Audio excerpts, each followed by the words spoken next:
我相信我以下呢條問題咧，困擾咗好多中過新冠嘅朋友，因為佢哋話死啦，中完新冠之後係咪會導致咗肺纖維化？咁將來會幾時惡化嘅？即係點樣惡化？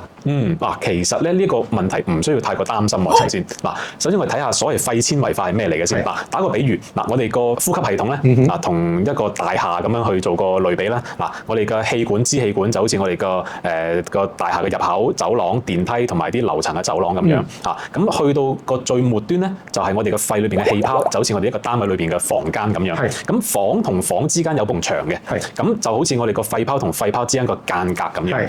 正常情況下咧，照 CT 咧，呢啲間隔我哋睇唔到嘅。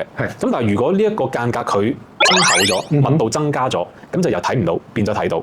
咁導致呢個間隔會睇到嘅原因，可以包括係纖維化啦，但亦都可以包括係佢有啲水腫啦，或者其他嘅原因。咁所以新冠之後見到個肺有所謂嘅纖維化，其實唔一定係纖維化，可以係一啲炎症未完全吸收，有少少水腫，但係你俾少少時間佢咧，佢慢慢自己吸收咗，照多次 CT 佢又會消失嘅喎。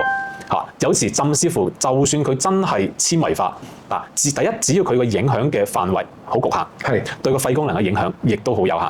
第二，我哋醫學界亦都知道呢啲所謂嘅肺纖維化，俾多少少時間佢，都有機會自己好返嘅喎。咁所以大家唔需要太擔心㗎。冇錯啦。